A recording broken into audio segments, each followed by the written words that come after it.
The Resking Hug라고 그 사진이 있는데요. 혹시 나오나요? 네. 아이 둘이 서로 이렇게 허그하고 있죠. 이 아이들은 카일리와 브리엘이라는 아이들인데요. 이 아이들이 원래 예정일보다 12주나 먼저 일찍 태어나게 됩니다. 조산해서 태어난 아이들이죠. 몸무게가 채 1kg도 되지 않을 만큼 굉장히 작은 아이들인데 문제는 뭐냐? 인큐베이터에 있던 이 아이들이 카일이는 괜찮은데요. 브리엘이라는 이 친구가 심장에 이상이 생겨요. 그러니까 검사를 해보고 점검을 해보니까 안타깝게도 이 아이는 곧 죽게 된다라는 예고를 받게 되죠. 거의 이제 죽기 직전에 간호사가 왜 그런지 모르겠지만 이 쌍둥이 트윈이니까 그래도 마지막 시간들을 함께 보내라고 그 한 인큐베이터 안에 트윈 이 쌍둥이를 같이 넣어 놓게 됩니다. 근데 이 브레일이 심장이 안 좋잖아요. 카일리가 갑자기 알고 그런지 모르는지 모르겠지만 손을 뻗어서 자기 트윈인 브레일을 이렇게 포옹하듯이 안기 시작했습니다. 사진의 모습처럼요. 근데 그때부터 놀라운 기적이 일어나요. 왜냐하면 이 브리엘은 거의 다 죽었거든요. 이제 곧 죽는 상황이거든요. 심장에 문제가 있었거든요. 근데 갑자기 이 허깅하고 안고 시간이 흐르면서 어떤 일이 벌어지냐면 이 브리엘의 심장이 정상으로 돌아오기 시작해요. 맥박이 정상으로 돌아오기 시작해요. 혈압과 체온이 정상으로 돌아오기 시작합니다. 결국 어떻게 됐을까요? 카일리처럼 똑같이 정상적으로 살게 됩니다. 참 신기하죠? 이 쌍둥이였던 아이가 알았는지 몰랐는지 모르겠지만 이 카일리의 사랑의 터치가 죽어가던 한 자기 형제를 살리게 된 것입니다. 여러분 2차 세계대전 이후에 전 세계에 참 많은 고아들이 발생하게 됩니다. 그래서 국제기구에서 안 되겠다 해서 기금을 마련해서 많은 고아원을 짓고 거기에 아이들을 넣고 먹이고 입히고 생활하는데 불편함이 없도록 많은 재정을 투입하며 많은 시설을 확충하고 풍부하게 지원을 하게 됩니다. 근데 이상한 일이 발생하는 거예요. 참 넘치도록 풍부하게 지원을 했는데 먹이고 입히고 하는 데 있어서 전혀 부족함이 없도록 공부할 수 있도록 다 제공했는데 이상하게 풍부하게 지원했는 데 비해서 아이들 건강이 좋지 않은 거예요. 심지어 사소한 질병에도 죽게 되는 아이들이 나오게 됩니다.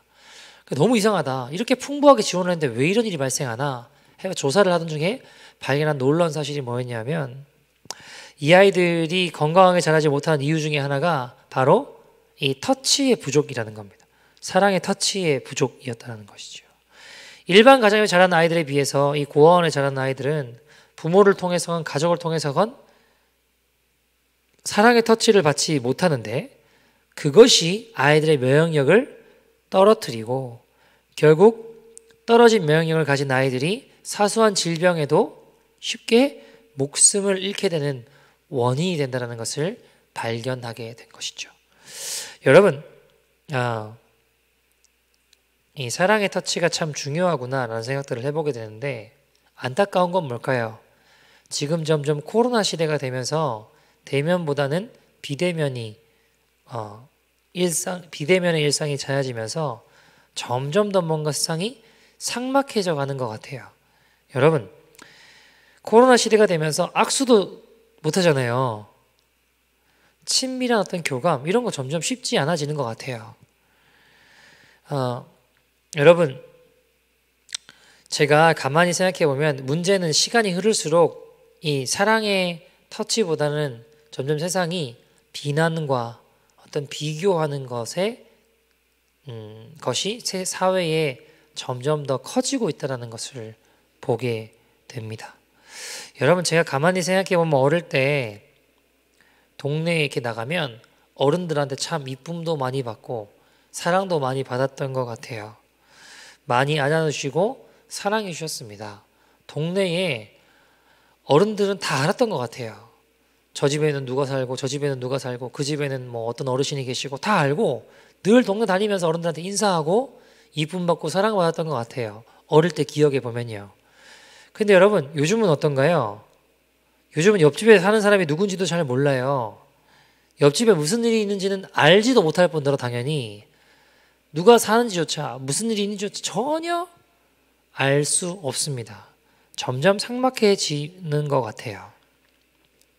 그뿐 아니라 여러분 갈수록 전에는 없었던 이상한 범죄들, 전에는 상상하기 힘든 어떤 일들이 그런 아주 극악무도한 일들이 많이 자행되고 벌어지는 것을 봐요. 사람들이 점점 뭔가 참을 수 없는 듯하고 뭔가 분노가 폭발한 듯해 이상한 범죄들이 많이 일어나는 것 같아요. 그뿐 아니라 여러분 어떤 일이 벌어지나요?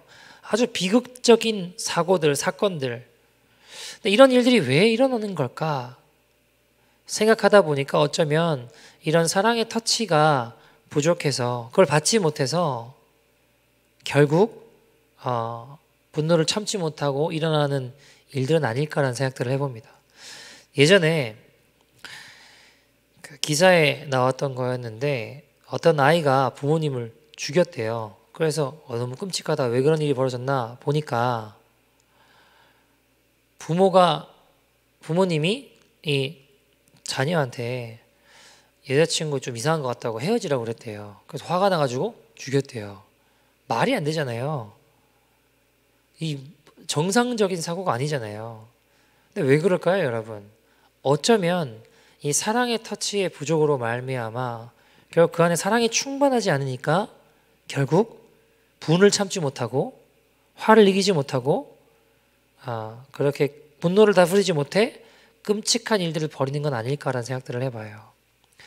예전에 그런 기사를 본 적도 있습니다. 어떤 아이가 이제 부모를 죽였는데 너무 끔찍하잖아요.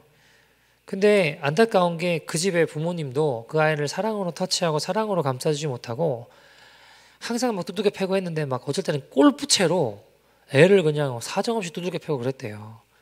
그날도 사건이 일어난 그날도 얘가 부모님한테 골프채로 막 엄청 맞았대요. 근데 왜 맞았는가 들어보니까 이게 기가 막힌 게 얘가 항상 전교 1등 하던 애인데 그날 전교 4등 성적표를 받아온 거예요. 저는 전교 4등 근처도 못 가봤거든요. 근데 4등 했다고 골프채로 맞았대요. 근데 이제 부모님들 이야기 들어보면 이게 다 너희를 위해서 그렇게 했다라고 이야기를 하죠. 그래서 여러분 저는요 체벌이 무조건 나쁘다고 생각하진 않아요. 성경에도 자녀들을 매로 다스리라고 이야기 나와 있거든요. 할 수 있다고 생각합니다. 감정적으로 막 처리하는 게 문제지 정당하게 이해할 수 있게끔 그것들에 대해서 무조건 땡깡만 부리고 있다면 설명해도 안 되면 매로 효과를 줄 수 있다고 생각도 해요. 근데 여러분 중요한 건 사랑의 터치는 없고 항상 이 때리는 것만 있으면 뭔가 문제가 커질 수 있는 것 같아요. 많은 문제들이 어쩌면 이런 사랑의 터치를 받지 못해서 결국 잘못된 자아상, 열등감, 비교의식 같은 것들이 기인하는 것은 아닌가 생각들을 해봐요. 여러분, 우리의 내면이 목마른 데는 이유가 있는데 사랑의 터치가 이루어지지 않아서일 수 있습니다. 근데 여러분 이거를 자꾸 채워보려고 돌아다니다 보니까 더 엄한 사건들이 벌어지기도 하는 것 같아요. 여러분 궁극적으로 사실 이 우리 영혼 안에 있는 공허함은요 다른 것으로 채울 수는 없습니다. 하나님으로부터 채워지는 거지. 왜냐하면 여러분 내가 원하는 모든 것을 다 가지고 다 누려본다 한들 그 공허함은 해결되지 않더라고요. 여러분 그런 의미에서 가만히 보면 오늘 본문에 나오는 삭개오가 이 시대를 살아가는 이 공허한 인생을 살아가는 우리들의 자화상을 보여주고 있는 것은 아닐까라는 생각들을 해봅니다. 오늘 본문에 보시면 우리가 잘 아시는 대로 여리고라고 하는 도시에 키가 작은 삭개오라고 하는 세리장이 살고 있었습니다. 쉽게 말해 요즘 시대로 하면 세무공무원이라고 해야 되나요? 세금을 걷는 사람이죠. 텍스 컬렉터. 여러분 로마가 당시에 이스라엘 지배했는데 문제가 뭐냐? 우리도 이 일본 막 되게 싫어하잖아요. 식민 지배 받아서. 그리고 더 싫어하는 사람들이 누구예요? 일본의 앞잡이 노릇하는 사람. 뭐 친일파 이런 거 되게 싫어하잖아요. 마찬가지로 로마의 압제 가운데 있던 이스라엘 가운데 일본 앞잡이 노릇하던 것처럼 로마의 앞잡이 노릇하는 사람들이 바로 이 텍스 컬렉터, 이 삭개오 같은 사람들이었습니다. 사람들이 좋아할까요? 싫어할까요? 당연히 싫어하죠. 엄청 싫어하죠. 여러분, 그러니까 이 사람은 돈은 자기 마음대로 거두니까 돈은 많을지 모르겠는데 사람들은 별로 좋아하지 않는 사람이었습니다. 놀라운 사실은 예수님이 모든 사람이 다 싫어하는 이 삭개오를 찾아오셔서 사랑의 터치를 이루세요. 그래서 그의 인생이 송두리째 변화됐다는 내용이 오늘 이야기입니다.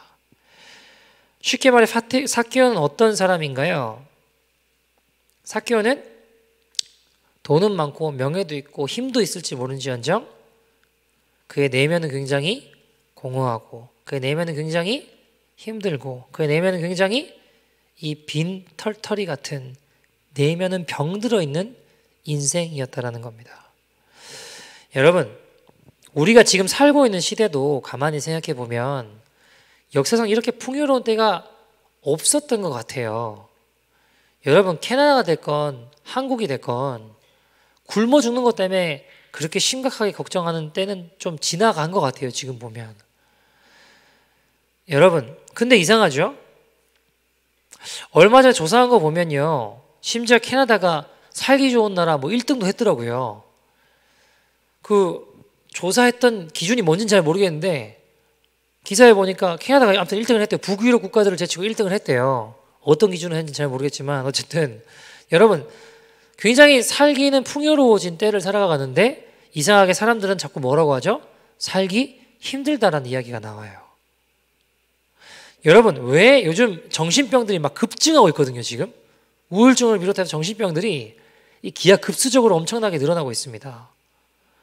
보지 못한 범죄들이 폭발을 해요. 한국에는 심지어 뭐라는 이야기까지 있나요? 그 지옥이란 말, 헬이란 말을 붙여가지고 헬 조선이라고 그래요. 왜 그럴까요? 여러분, 외면은 풍부한데 내면 어떤 거예요? 공허한 거예요. 내면은 병들어 있는 거예요. 그래서 그런 겁니다. 오늘 본문에 나오는 삭개오가 그런 인생이었습니다. 오늘 본문 2절 보시겠습니까? 2절 삭개오에 대해서 이렇게 소개를 합니다. 2절 같이 읽어볼까요? 시작. 삭개오라 이름하는 자가 있으니 세리장이요 또한 부자라. 그에 대해서 뭐라고 하죠? 세리장, 세리들 중에 장이었대요. 그리고 또 뭐래요? 부자래요. 소위 쉽게 말해 세상적으로 봤을 때는 성공한 인생이었습니다. 지위도 있고 명예도 있고 돈도 많은 인생이었어요. 세상의 성공이라는 조건들 다 갖추고 있었습니다.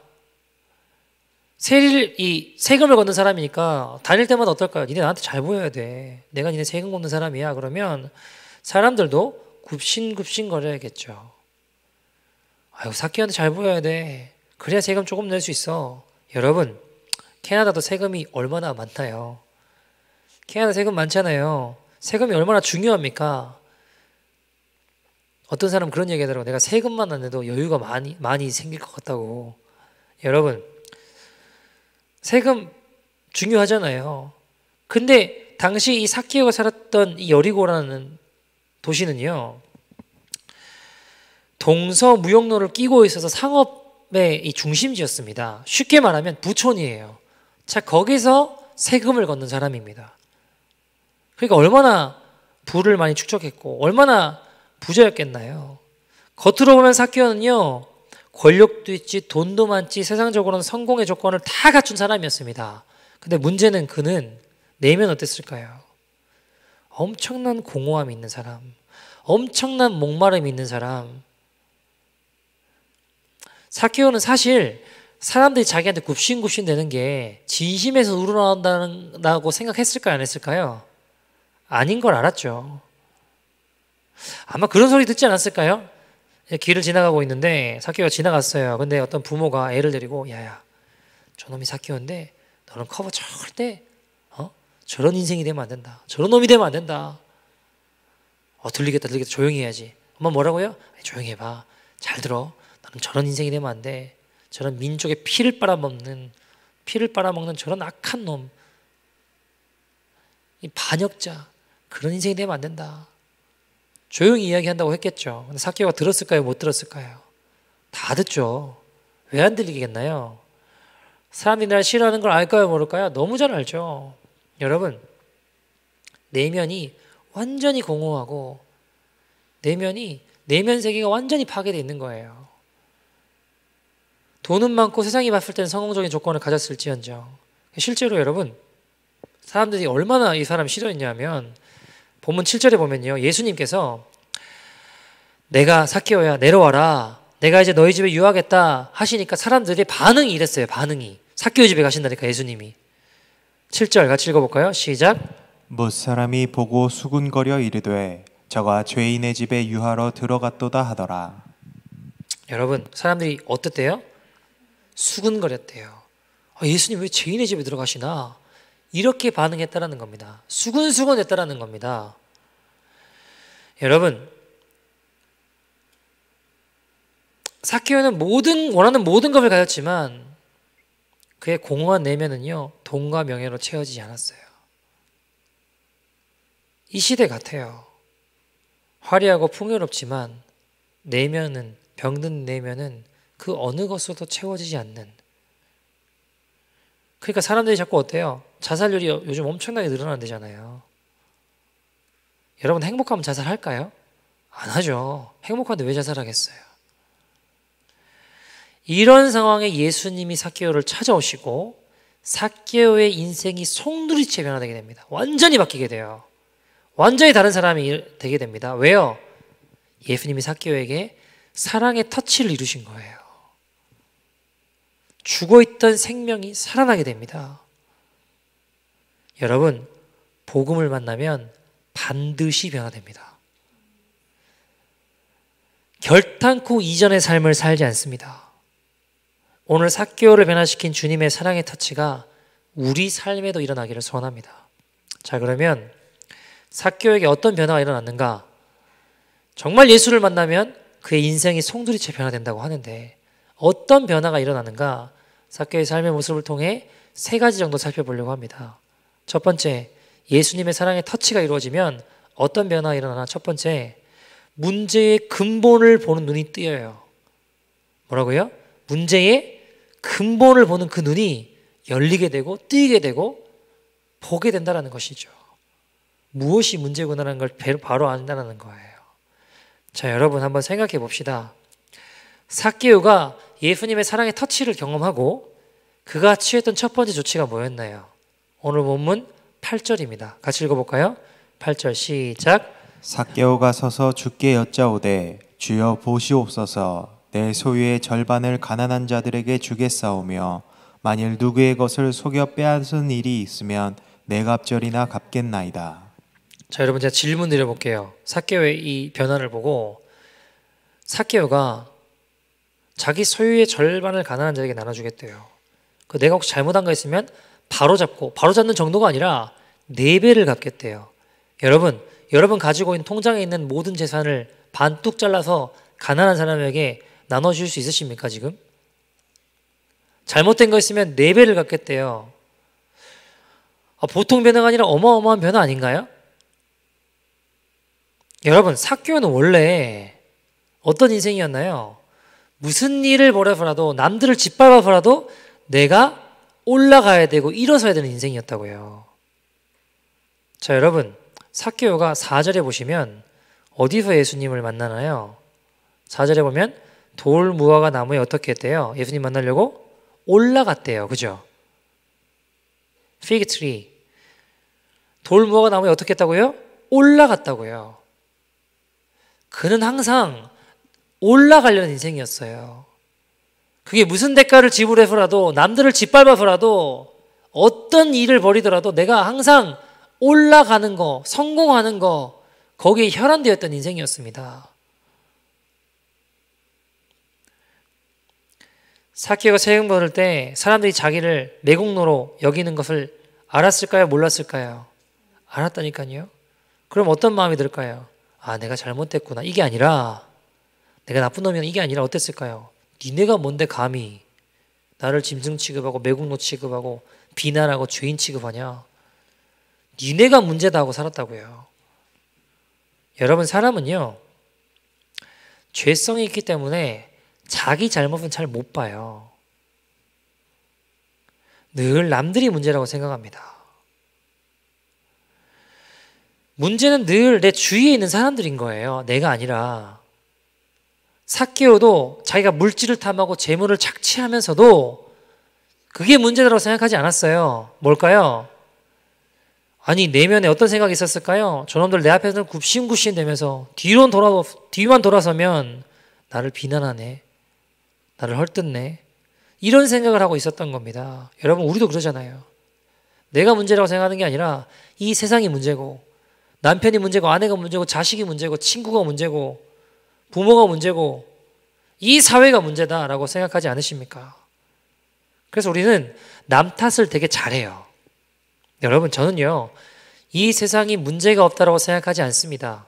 분명히 문제가 있습니다. 근데 여러분, 세상은 늘 문제가 있어 왔어요.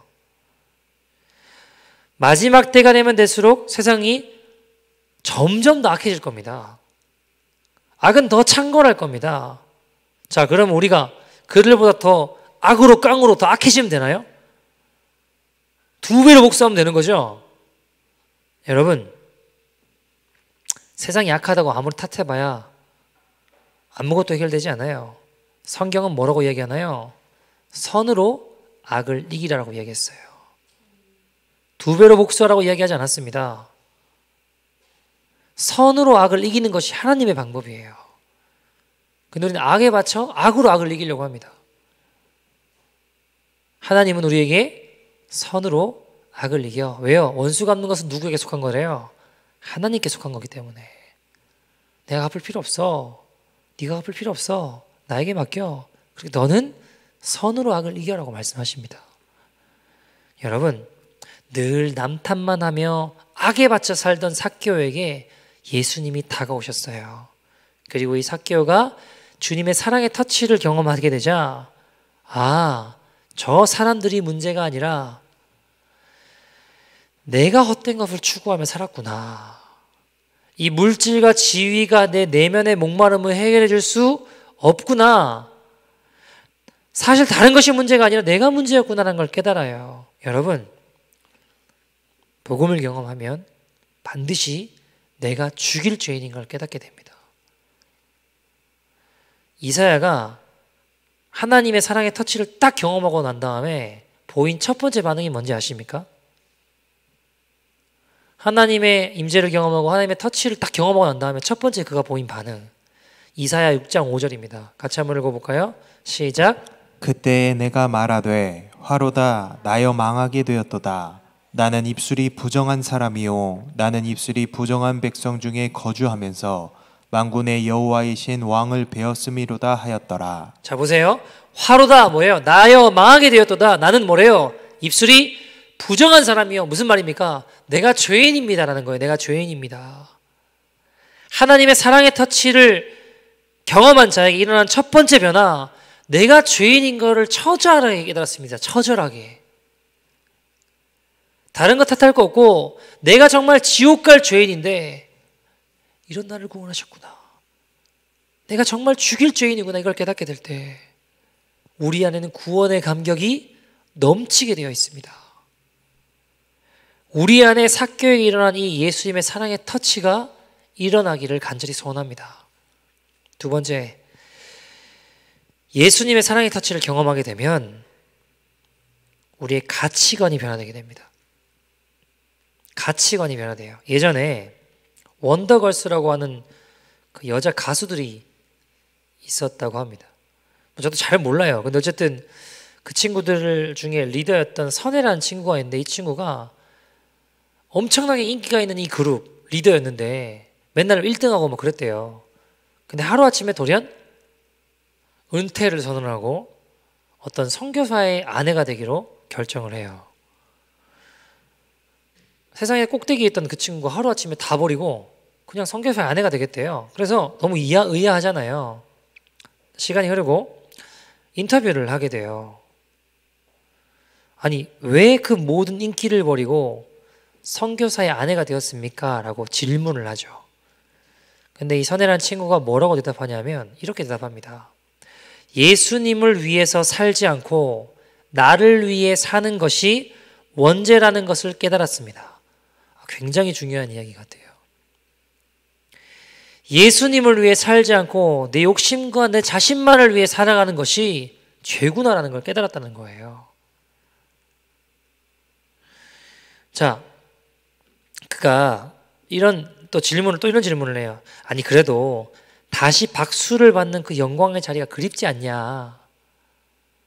환호와 박수를 받는 그 영광의 자리 때론 그립다는 생각 들지 않냐? 라고 하니까 이 친구가 이렇게 대답합니다. 기준이 달라지니까 미련이 남지 않습니다. 기준이 바뀌니까 미련이 더 이상 남지 않습니다. 라고 이야기해요. 여러분, 가치관이 변화된 거예요. 기준이 바뀐 사람들이 바로 예수님의 사람들입니다. 기준이 바뀌니까, 가치관이 바뀌니까 박수 갈채 받던 자리가 그립지 않다라는 거예요. 왜요? 그녀의 가치관이 변화되었기 때문입니다. 자, 여러분, 삭개오는 어떤 인생이었나요? 나만 잘 살면 된다고 생각하고 살았어요. 그게 그의 가치관이었습니다. 그래서 내 자신만을 위해 열심히 살았다고요. 누가 비난하건 욕을 하건 나만 잘 살면 된다고 생각했습니다. 그랬던 그가 예수님의 터치를 경험하니까 어떻게 돼요? 아, 내 가치관이 잘못됐구나 하는 것을 깨달아요. 여러분, 성경은요, 어떤 이야기일까요? 예수님을 만나고 그의 가치관이 송두리째 바뀐 사람들의 이야기가 바로 성경입니다. 여러분, 예를 들어 바울 같은 사람 생각해 봅시다. 요즘으로 따져볼게요. 요즘으로 따지면 세계 최고의 대학, 예를 들면 하버드 박사학위를 가지고 그 학장이 굉장히 총애하고 온 민족이 주목하는 그런 신의 미국 시민권자였습니다. 그의 마음에도 그랬겠죠. 아, 나는 누구에게도 뒤지지 않는다. 나는 최고다. 그런 자부심으로 살아간 인생이었습니다. 그랬던 바울의 인생이 예수님을 만나 완전히 꼬꾸라지게 돼요. 자, 어떻게 되나요? 그의 가치관이 완전히 송두리째 바뀌는 거예요. 어느 정도입니까? 그가 이전에 그렇게 소중히 여기던 하버드 박사학위, 미국 시민권, 사람들의 주목과 존경, 명예 이런 거 다 뭘로 여겼대요? 배설물로 여겼답니다. 무슨 말이에요? 똥으로 여겼대요. 똥으로. 여러분, 물질, 명예, 돈 이거 똥으로 보이세요? 여러분? 배설물로 보이시나요? 어떻게 생각하세요? 어떻게 그렇게 될 수 있을까요? 왜요? 바울은 어떻게 그럴 수 있을까요? 예수 그리스도가 가장 소중하기 때문에 더 이상 다른 어떤 것이 내 삶에 영향을 주지 않더라는 것입니다. 그의 가치관이 완전히 바뀐 거예요. 여러분, 기독교라고 하는 건 눈에 보이는 현실 세계만 추구하는 게 아니에요. 예수를 믿게 되면 우리 안에 있는 잘못된 가치관, 잘못된 내면 세계가 바로 회복되게 됩니다. 열등감, 상처, 컴플렉스, 분노 이런 것들로 뒤엉킨 나의 가치관과 이 내면 세계가 예수 그리스도의 사랑의 터치로 제자리를 찾는 거예요.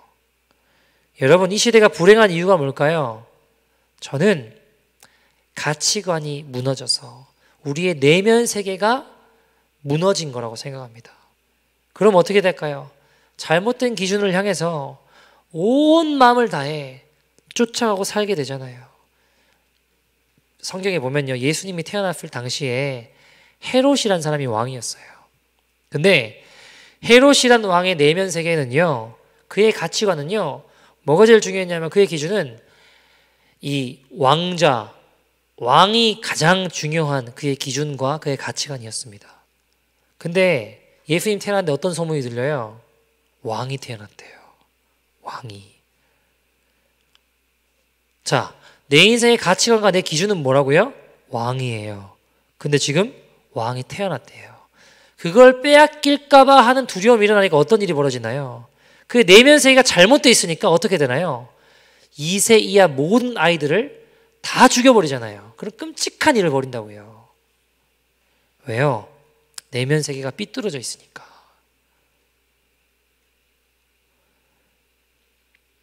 그의 인생의 기준이 왕자였기 때문입니다. 여러분, 그에 비해 사울 왕의 아들이었던 요나단 있잖아요. 그는 왕자잖아요. 그럼 뭐가 되고 싶을까요? 왕이 되고 싶을 거 아닙니까? 근데 그의 기준은, 그의 내면 세계는, 그의 가치관은 왕이 되고 싶은 게 아니었어요. 내면 세계가 바로 돼 있으니까 실제로 여러분, 다윗이 왕이 된다는 소문도 일어나요. 그러면 내 인생의 기준이 왕이면, 다윗이 왕이 된다고 하면 시샘하고 죽이려고 하고 뭐 이래야 되죠. 질투하고 이래야 되잖아요. 근데 성경에 보면 요나단이 다윗을 보면서 다윗을 사랑하였더라라고 이야기해요. 다윗을 사랑하였더라. 다윗이 왕이 되어도 요나단은 상관이 없어요. 왜요? 내면 세계가 회복되고 기준이 바로 돼 있기 때문입니다.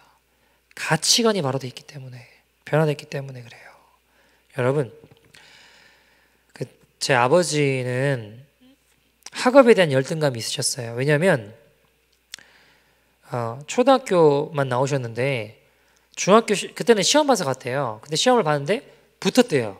근데 문제는 집에 돈이 없으니까 학교는 붙었지만 못 가셨대요. 친구들은 교복 입고 자전거 타고 학교 가는데 나는 논밭 가서 일해야 돼요. 친구들 학교가 더 지나가면 숨으셨대요. 창피해서. 나도 시험도 붙었는데 나도 학교 가고 싶은데.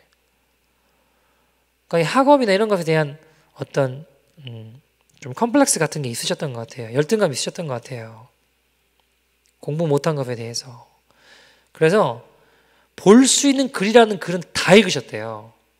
일하시면서 틈틈이 어디 뭐 책이 있다 뭐가 있다 글이라는 글은 닥치는 대로 죄다 읽으셨대요.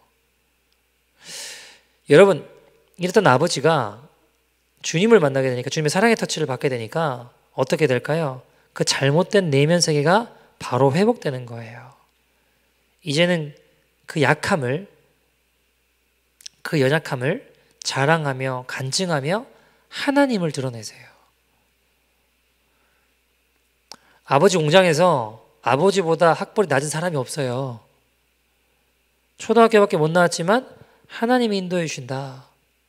삐뚤어진 내면 세계가 회복되니 하나님을 간증하고 하나님을 드러내더라고요.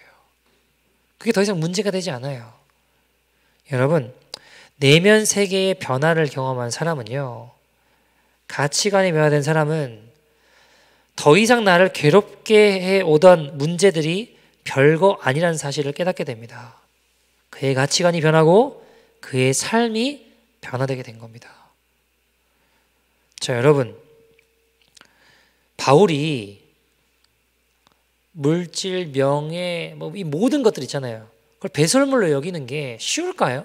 어려울까요? 어떻게 생각하세요? 별 문제 아닌 거예요? 별거 아닌 거예요? 쉬운 문제 아닐 수 있잖아요. 아닌가요? 자, 여러분, 저희 아버지가 대구라는 도시에서 싱크대를 하시거든요. 싱크대 공장, 싱크대를 만들어서 싱크대를 이제 인스톨레이션 하시는 거예요. 그러니까 여러 집을 다녀보시게 되셨겠죠. 그러다 보니 예를 들어 시장 집도 가보고 국회의원 집도 가보고 조그마한 집도 가보고 고급을 다 다녀보셨대요. 많이. 어떤 좋은 집에 가면 100평도 넘고 엄청 좋대요. 좋은 집에 사는 것으로 인한 기쁨이 있을까요? 없을까요? 저는 없다라고 생각하지 않아요. 분명히 있을 거라고 생각합니다. 근데 여러분, 왜 아무나 누릴 수 없잖아요. 근데 바울은 도대체 어떻게 됐길래 그런 그 모든 것을 다, 그 엄청난 특권들을 다 배설물처럼 시시하게 여길 수 있었을까요? 여러분, 그게 복음입니다. 그게 복음이에요. 이 땅에 잠깐 있다 사라질 무엇에 집착하는 게 아니라 영원한 하나님의 나라가 그 천국이 소망되기 때문에 그런 거예요. 너무 그리운 거예요, 그 나라가. 여러분, 예를 들어 내 안에 평강이 없고 그 내면 질서가 다 무너져 있는데 그 많은 부와 명예가 있어 본다 한들, 누려본다 한들, 특권들을 누린들 무슨 소용이 있겠습니까? 마음속은 항상 열등감과 상처와 죄책감과 죄에 끌려다니면서 끊어내지 못하고 끌려다니고 있는 이 전쟁 가운데 있은데 눈앞에 보이는 화려한 집과 높은 학벌이 무슨 소용이 있겠냐고요.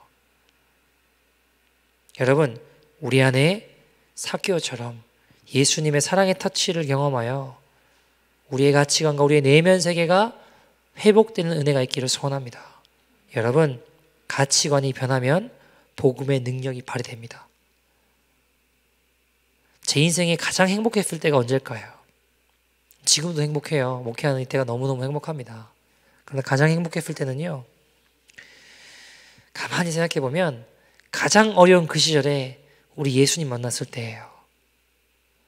여러 가지 인생의 악재로 막 집안도 망했죠. 살고 있는 집은 경매 넘어갔죠. 동생은 병원에서 죽는다 그러죠. 진퇴양난 거의 내일이 없었어요. 내일이. 눈 뜨고나 오늘도 살아있구나. 뭐 그럴 때였어요. 어디서 자야 될지, 어디서 살아야 될지, 내일은 어떻게 살아야 될지 막막한 그때. 죽고 싶어 고민할 그때 나를 만나셨던 하나님, 나에게 사랑의 터치를 허락해 주신 하나님, 그분을 경험하고 나니까 왜 그때가 제일 행복한지 아세요? 주님을 만나고 나니까요, 예수님이면 족한 거예요. 예수님이면 충분한 거예요. 너무너무 행복한 거예요. 예수님만 철저히 의지했던 그 시간이에요. 주님의 사랑의 터치를 경험하니까 어떤 환경에서라도 그 환경을 초월하는 능력을 갖게 되었기 때문입니다. 여러분, 그것이 복음의 능력이에요. 그것이 가치관이 변화되는 그 믿음의 인생입니다. 그 인생이 저와 여러분 되기를 간절히 소원합니다. 세 번째, 마지막으로 예수님의 사랑의 터치를 경험하면 우리 안에 어떤 변화가 일어나는가? 결단하는 능력이 생깁니다. 결단하는 능력. 여러분, 예수님의 사랑의 터치를 경험한 삭개오에게 용서하는 힘, 사랑하는 힘이 생겨요. 자, 한번 생각해 봅시다. 여러분, 이게 우리에게 쉽지 않아요. 삭개오도 미워하는 사람, 분노 많은 사람이었어요. 미움이 많고 분노가 많은 사람이었습니다. 자기를 미워하고 상처 입힌 자를 향해서 내 인생에 가장 중요하게 여겨오던 재물을 나눠준다? 여러분, 쉬울까요? 어려울까요? 자, 한번 생각해 봅시다. 우리가 정말 사랑하고 좋아하는 사람에게 내게 가장 소중한 것을 나눠주는 것도 쉽지 않을 수 있다고요. 그죠?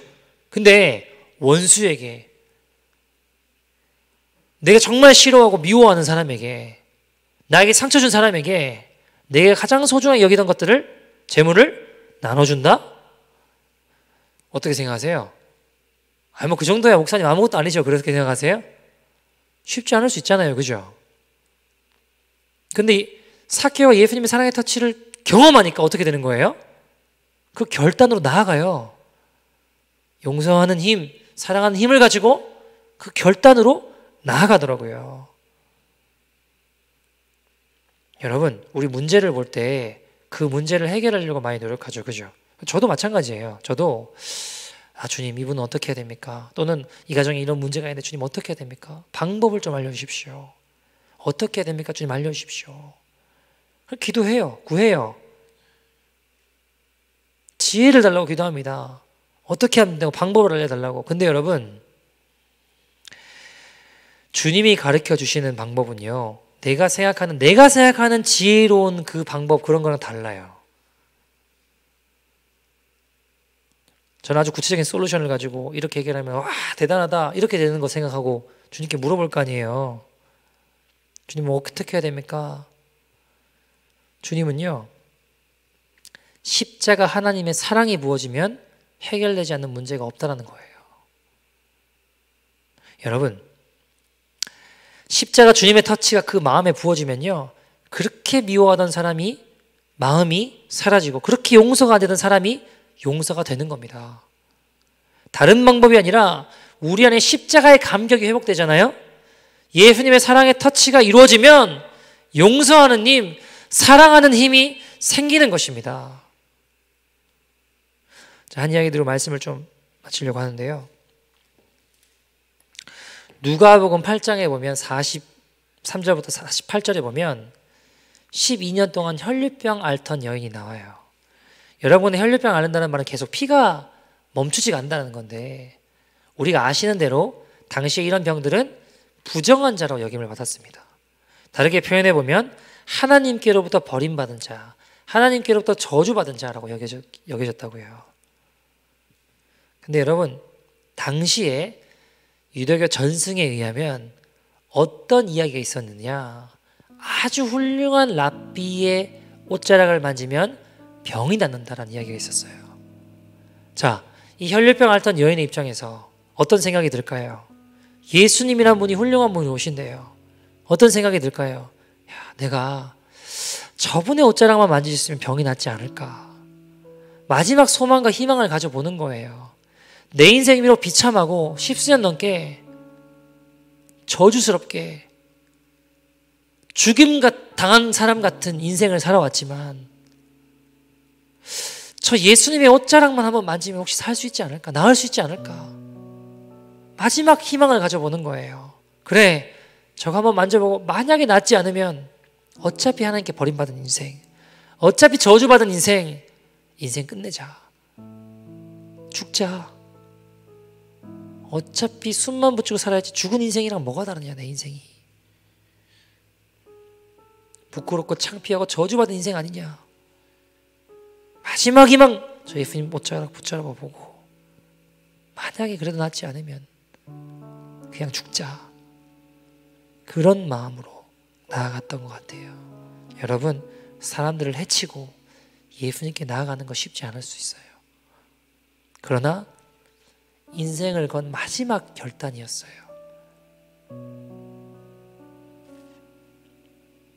여러분, 그렇게 나아가서 예수님의 옷자락을 만져요.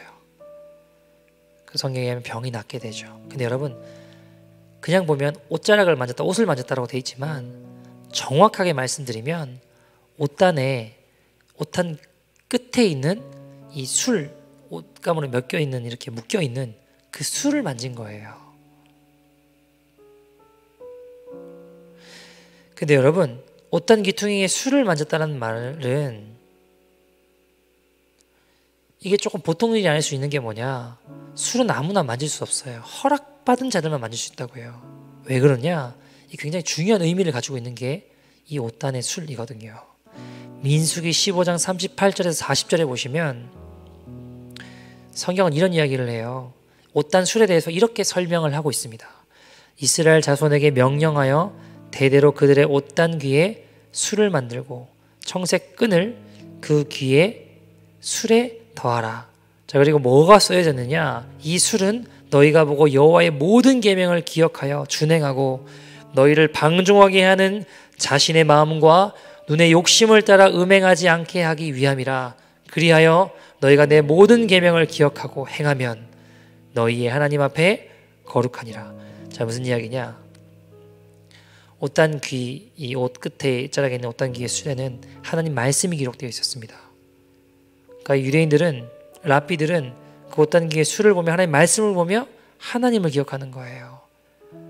마음이 방종하게 행하게 할 때, 눈의 욕심을 따라 행하려고 할 때 옷단 귀를 보며 아니야, 내가 이렇게 살면 안 되지, 하나님 말씀대로 살아야지, 하나님 지켜보시지, 하나님 살아계시지 하며 그의 거룩한 삶을 이루게 하는 원동력이 바로 옷단의 술이었어요. 그러니까 이거를 함부로 만진다라고 하는 건 그의 권위가 손상되는 겁니다. 굉장히 중요한 거예요. 자, 여러분, 당시에 유대 상황에 이 옷단에 있는 이 옷의 중요한 부분, 이걸 누가 만지면 처벌을 받게 되어 있었습니다. 당시 옷단술을 허락 없이 만지면 처벌을 받게 되어 있었어요. 근데 여러분, 처벌을 피할 수 있는 유일한 부류의 사람들이 있었는데 누구였을까요? 자녀들, 딸, 아들, 가족들. 그들은 그 옷 안에 술을 만져도, 그 옷을 만져도 처벌받지 않았어요. 괜찮았어요. 예를 들면 이런 겁니다. 우리가 할아버지 보면 수염이 있는 할아버지가 있으면 모르는 사람이 길 가다가 할아버지 수염 막 만지고 잡아당기면 어떻게 돼요? 굉장히 무례한 거잖아요. 예의 없는 거잖아요. 근데 손자나 손녀가 와가지고 할아버지 수염 만지면요, 괜찮아요. 왜요? 가족이니까. 가족이니까 괜찮은 거예요. 허용됩니다. 용납되는 거예요. 마찬가지로 가족들이 이 옷을 만질 때는 괜찮았어요. 자, 보세요. 여인이 예수님의 옷을 만지고 치유함을 받아요. 그때 예수님이 뒤를 가던 발걸음을 멈추셔서 뒤를 돌아서셔서 45절에 보면 뭐라고 하시냐? 누가 내 옷에 손을 대었느냐라고 물어보세요. 누가 내 옷에 손을 대었느냐? 자, 여러분 어떤 상황이에요? 예수님 아시는 거예요. 누가 내 옷에 손을 댔다라는 걸.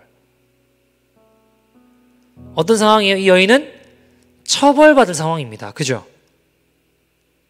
그래서 47절에 누가복음 8장 47절에 보면 이 여인이 두려워 떨며 엎드렸다라고 이야기해요. 왜요? 아는 거예요. 옷단의 술을 함부로 만지면 처벌받는데 내가 만졌고 예수님이 물어보셨다는 건 내가 지금 처벌받을 상황이라는 걸 아는 거예요. 그래서 두려운 거예요. 예수님 돌아보시고 말씀하시자마자 아, 역시 나 벌 받는구나. 나 징계 받는구나. 두려워 떨고 있던 그 순간 예수님이 이렇게 말씀하세요. 48절. 여러분, 누구는 처벌받지 않는다고 했죠? 자녀들. 자녀들은 옷단에 술을 만져도 처벌받지 않는다고 했죠. 48절에 뭐라고 이야기하죠? 예수님께서 나라, 나라, 내 믿음이 너를 구원하였다. 여러분, 이 놀라운 장면이에요. 왜냐하면 신약 성경 어디에도 예수님이 직접 사람을 향해 내 딸아라고 부르신 장면이 없어요. 뭐 누구누구의 딸, 뭐 회당장 야이로의 딸 이렇게는 말해도 내 딸아라고 말씀하신 장면이 없다고요. 딸아 라고 말씀하시는 그 순간 뭘까요? 너 처벌받지 않아. 넌 내 딸이야. 너는 더 이상 하나님의 저주를 받은 인생이 아니야. 너는 비참한 집구석에 태어나 망할 인생이 아니야. 수치스러운 인생이 아니야. 넌 내 딸이야. 너는 용서받았어. 하나님 너를 사랑하셔. 그래서 나를 보내주셨어. 너를 사랑하신 하나님이야. 하나님 너한테 화나지 않으셨어. 십자가 사랑의 터치가 이루어지는 그 순간 처벌과 수치의 두려움의 인생에서 환희와 기쁨의 순간으로 바뀌게 된 것입니다. 여러분, 예수님께서 모든 군중들 앞에서 혈류병 앓던 그 여인을 향해 딸아라고 선포하시는 순간 더 이상 여인은 죄의식에 고통스러워할 필요가 없었습니다. 왜요? 옷단술의 주인인 예수님이 여인을 자신의 딸로 선포해 주셨기 때문입니다. 여러분, 우리 조금 더 생각해 볼까요? 부정한 사람이 뭐를 만지면 그 물건 어떻게 되나요? 부정한 게 돼요. 그죠? 자, 이 부정했던 여인이 지금 누구를 만진 거예요? 예수님 만진 거잖아요. 나는 나음을 입었지만 그분이 내 부정함을 다 가지고 가신 거예요. 내 모든 죄를 짊어지시고 내 수치를 짊어지시고 내 부끄러움을 짊어지시고 내 죄악을 짊어지시고 그분이 부정하게 되신 거예요. 그분이 내 모든 죄를 십자가에서 짊어지시고 죽으셨습니다. 그러면 우리를 향해 동일하게 말씀하세요. 사랑하는 내 딸아, 사랑하는 내 아들아 하시며 사랑의 터치를 이루십니다. 여러분, 실제로 있었던 일인데요. 호주에서 캥거루 허그라고 되게 유명한 사건인데, 시드니 한 병원에서 임신 27주 만에 태어난 남녀 쌍둥이가 있었습니다. 조산으로 일찍 태어났죠. 케이드 오그라는 엄마였는데, 딸 에밀리는 괜찮았어요. 건강했어요. 근데 문제는 아들 제이미는 숨을 쉬지 않고 상태가 안 좋은 거예요. 체중도 1kg도 안 되는데, 의료진이 제이미에게 막 20분 동안 열심히 응급처치를 했지만 안타깝게도 제이미의 호흡은 돌아오지 않았어요. 그래서 사망 선고를 내렸습니다. 죽었어요. 이 엄마가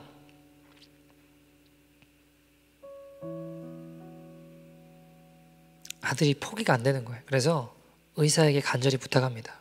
한 번만 아이를 만나게 해달라. 아이에게 할 이야기가 있다. 그래서 마지막 대화할 기회를 얻고 숨이 멈춘 아기를 만나게 돼요. 그 아이를 꼭 끌어안고 볼을 이렇게 비비면서 제이미, 내가 너를 사랑한다.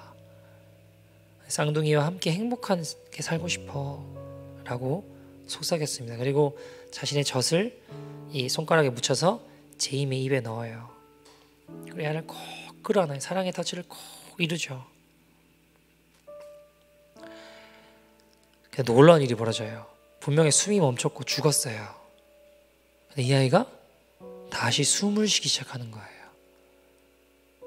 2시간이 지나고 움직이고 눈을 뜨는 거예요. 여러분, 엄마가 죽은 아이를 향한 사랑의 터치를 주었을 때 아이가 살아났습니다. 마찬가지로 예수님이 심령이 죽어버린 삭개오에게 사랑의 터치를 주셨습니다. 예수님께서 혈류병으로 죽어가던 여인을 십자가 사랑의 터치로 살리셨습니다. 그리고 오늘 우리에게 그 십자가의 은혜로 사랑의 터치를 베풀길 원하십니다. 우리의 죽어버린 심령을 살리길 원하세요. 우리 안에 하나님의 변화를 일구어 나가길 원하십니다. 여러분, 누가 그 사랑 앞에 반응하시겠습니까? 여러분, 저는요, 제가 이제 어릴 때 집이 망하고 동생이 아프고 집도 경매 넘어가고 그럴 때 나를 불행하게 하는 게 돈이 없고 상황과 환경이 부족한 게 나를 불행하게 한다고 생각했어요. 근데 주님의 사랑의 터치를 깊이 경험해 보니까요, 나를 불행하게 만드는 건 무언가 부족한 결핍이 아니라 주님과의 관계의 문제였습니다. 돈이 없어서가 아니었고, 집이 없어도 아니었고, 집안이 망한 것도 아니었고, 가족이 아파 생사를 오락가락하는 게 아니라 예수가 없는 게 불행한 것이었습니다. 예수님과 관계가 끊어진 게 불행한 것이었습니다. 예수님의 사랑의 터치가 없는 인생이 불행한 것이었습니다. 나에게 날마다 나를 새롭게 변화시키시는 주님의 십자가, 주님의 그 사랑의 터치가 없는 인생이었다는 게, 그게 나를 불행하게 만든 것이었습니다. 여러분, 오늘 예수님께서 본문 마지막에 이렇게 이야기하시죠. 누가복음 19장 10절에 인자가, 예수님이 오신 것은 잃어버린 자를 찾아 구원하려 함이라. 여러분, 예수님은 죄인된 우리에게 사랑의 터치를 경험하게 하시려고 오셨습니다. 내가 잘나서가 아니에요, 여러분. 내가 능력이 뛰어나서가 아니에요. 아무것도 없는 죄인이라 할지라도, 아니, 주님은 죄인된 우리를 위해 오셨습니다. 우리 시간 같이 한번 기도할 텐데, 주님, 이 시간 부족한 결핍에 속고 있는 우리 가운데, 죄인된 우리 가운데 사랑의 터치를 허락하여 주십시오. 예수님의 사랑의 터치가 이루어질 때 우리의 삶이 반드시 변화됩니다. 주님,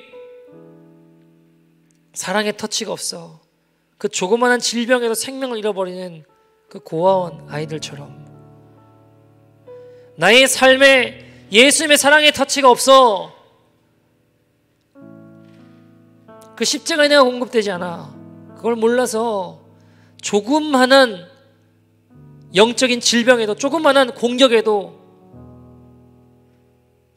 좌절, 절망, 분노, 방황, 열등감, 그 내 인생을 완전히 송두리째 빼앗긴, 영적으로 죽어버린 그런 인생 되시겠습니까? 아니면 예수님의 사랑의 터치로 말미암아 내가 죽일 죄인이구나, 그걸 깨닫고 하나님 나라의 가치관으로 변화돼서 내 삶을 송두리째 변화시키시고 새롭게 하시는 그 은혜의 주인공 되시겠습니까? 성령님, 이 시간 우리의 마음을 터치하여 주시옵소서. 주님의 사랑의 터치로 우리 인생에 진정으로 거듭나는 하나님의 사람들 되게 하여 주시옵소서. 제 결단한 심령과 마음으로 우리 주의 이름 부르고 통성으로 기도하겠습니다. 주여.